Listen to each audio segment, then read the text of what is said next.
Howdy, my fellow gamers, and welcome back to another episode of Neil Shusterman's The Toll as we continue through story time with Freak.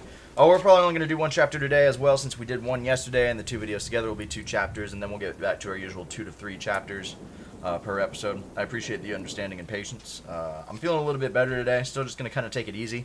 I'm going to do a lot of editing. I got a Rainbow Six video I got to try to finish, Fallout 76 video I got to try to finish, Call of Duty Modern Warfare video I got to try to finish. Because at the end of the day, this is still a gaming channel, so we got to get some gaming content out. But almost to 500 subs. You guys are killing it with that subscribe button. Truly from the bottom of my heart, thank you so much. Once we hit that goal, we will be launching our podcast, which we have titled The Roundtable Oddcast.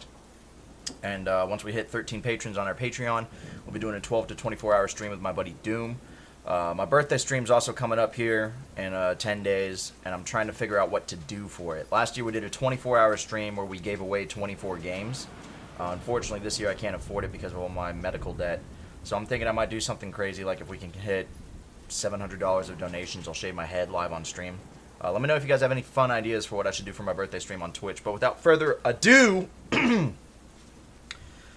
where are you, my dear Marie? My existence has been all about silencing life, but until now I have not dared to entertain the holy mortal age question of what lies beyond the silence. Such elaborate ideas those mortals had. Heaven and hell, nirvana and Valhalla, reincarnations, hauntings, and so many underworlds one would think that the grave was a corridor with a million doors. Mortals were the children of extremes. Either death was sublime or it was unthinkable. Such a melange of hope and terror. No wonder so many mortals were driven mad. We post-mortals lack such imagination. The living do not ponder death anymore, or at least not until a scythe pays a visit. But once the scythe's business is done, mourning is brief and thoughts of what it means to not be disappear, vanquished by nanites that disrupt dark, unproductive thinking. As post-mortals of perpetually sound mind, we are not allowed to dwell on that which we cannot change, but my nanites are dialed low, and therefore I do dwell, and I find myself asking again and again, where are you, my dear Marie? From the Post-Mortem Journal of Scythe Michael Faraday, May 18th, Year of the Raptor. In the Face of Light Extinguished, Chapter 10. After the dead Nimbus agents had been placed on the pyre, Scythe Faraday lowered the torch to the kindling and set it ablaze. The fire took, slowly at first, then with increasing speed. The smoke turned darker and darker as the dead began to burn. Faraday turned to those assembled, Manira, Loriana, and all the former Nimbus agents. He was long for a moment silent, listening to the roar of the flames. Then he began his eulogy. Ages ago, birth came with the death sentence, he began. To be born meant that death would eventually follow. We have surpassed such primitive times, but here in the unexamined wild, nature still retains its crushing foothold on life. It is with abiding sorrow that I declare the deadish here before us now to be dead. Let the grief we feel for the lost be eased by our nanites, but even more so by our memories of the lives they lived. And today I make you a promise to those fine and men and women that will not be obliterated nor dishonored. Who they were until the moment they crossed into the blind spot will most certainly be preserved as memory constructs within the Thunderhead's backbrain, and I will personally count them among my gleaned. If and when we leave this place, I will honor them by granting immunity to their loved ones, as we Scythes are charged to do. Scythe Faraday let his words linger for a moment, and while most of the others couldn't bear to look, Faraday turned to gaze into the flames. He stood tearless and resolute as the bodies were consumed, a solemn witness, returning the dignity that unsanctioned death had stolen from these people. Loriana could not bring herself to look into the fire. Instead, she focused on Faraday. Many Nimbus agents approached him to thank him. It brought a few tears to her eyes to see how they revered and respected him. It gave her hope that the Scythedom could, in time, recover from the sinking of Endura. Loriana knew little of the battle between the Old Guard and New Order. Like many, she just knew that there was trouble within their ranks, and that, as a Nimbus agent, it was none of her business. She was impressed, however, by Faraday's eulogy, and by the way he unflinchingly looked into the flames. Although she knew what sorrow he felt as he gazed into the fire was more about than just the dead before them. Were you close? Loriana asked when the others around them had left. To Scythe Kiri, I mean.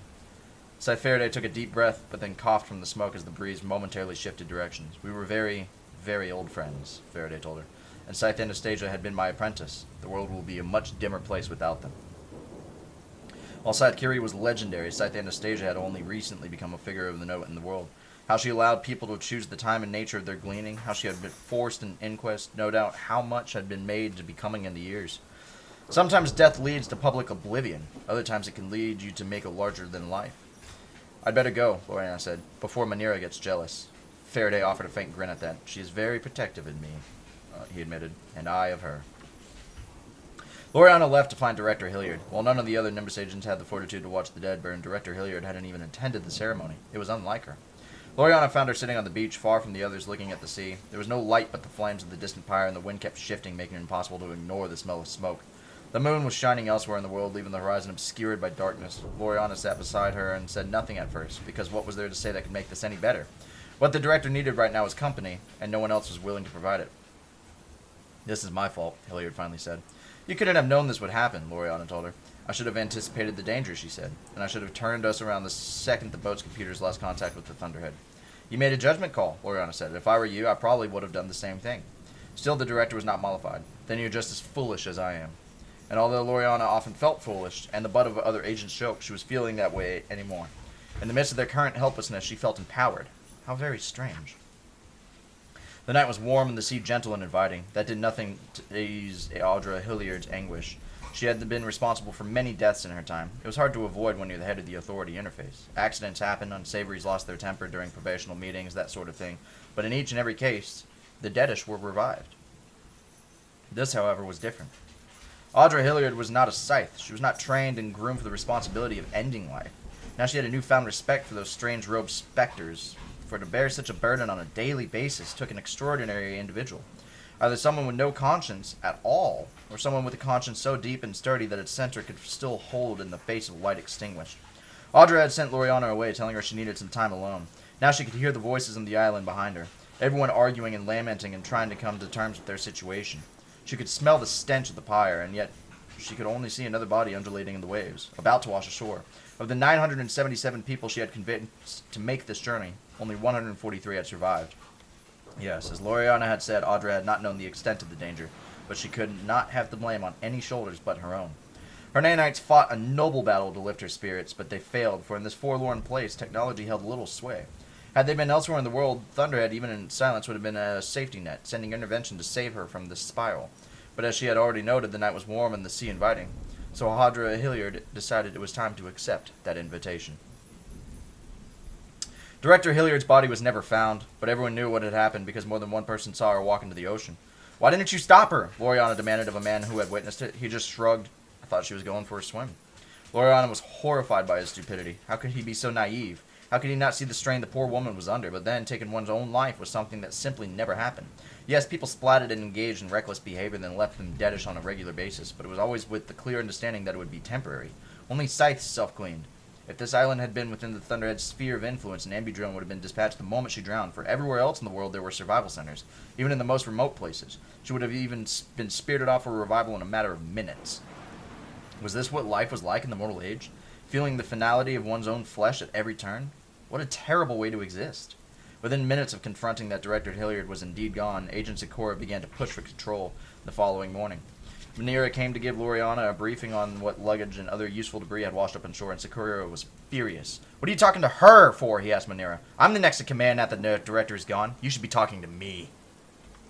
And although all of Loriana's history had trained her to yield to authority, she fought against that nature in herself. "You were fired along with the rest of us, Bob," she said, thrilling at the insubordination implied in using his first name, "which means that there is no next in command anymore."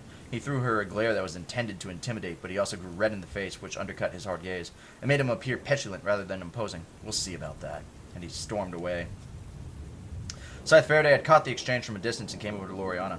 "I sense he will not make things easy for us," Faraday noted. "He sees a power vacuum and intends to expand into it, like a toxic gas," added Manera. "I didn't like him from the moment I met him." "Sikora has always felt that he should be the director," said Loriana, "but the Thunderhead would never have promoted him to the position."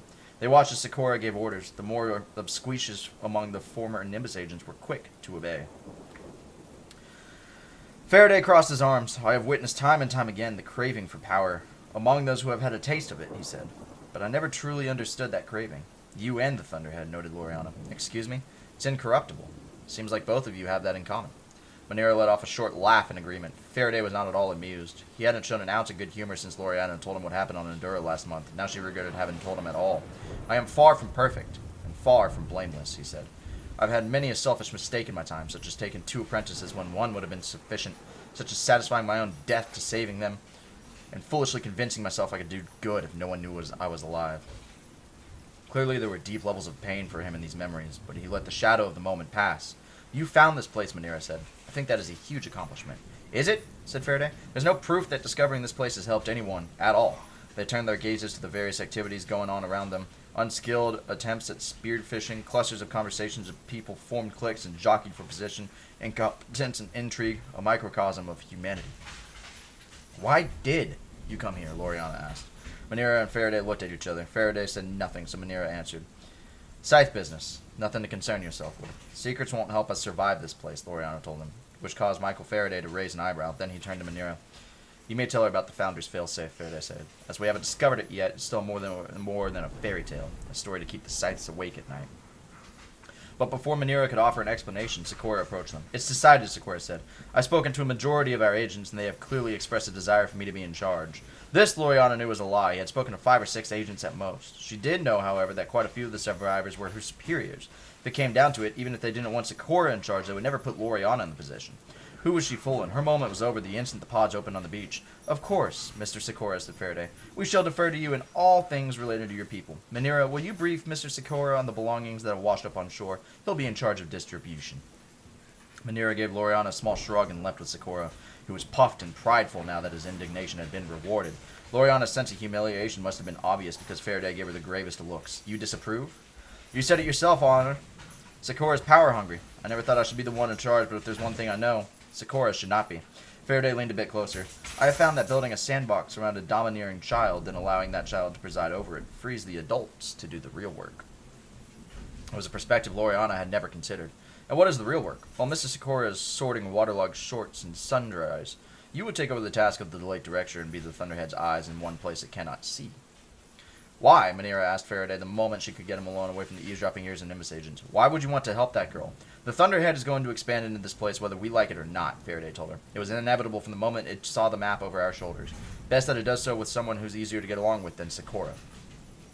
Up above, a bird let off a warbling call, a creature perhaps, even a species that the Thunderhead had never seen. Manira found satisfaction in knowing something the Thunderhead didn't, but it wouldn't remain that way for long. I want you to befriend Loriana, Faraday said. Truly, befriend her. From Manira, who considered her closest friends to be dead Scythes whose journal she read in the Library of Alexandria, the request was a formidable one. What good will that do? You need a comrade among these people, someone trustworthy who can keep you informed when the Thunderhead finally does make an appearance. It was a sensible request, although Manira couldn't help but notice Faraday had said you, and not we. And that is the end of Chapter 10, guys. Thank you all so much for tuning into this episode of Storytime with Freak. I'm loving the book so far. Hopefully you guys are as well. And hopefully I can find ways to provide content for you that you will enjoy after we have finished Neil Shusterman, because I know a lot of you are just here for the toll. But feel free to answer any of the questions I asked this video, like the ones at the beginning and at the end. And as always, I hope you have a fantastic day and stay freaky.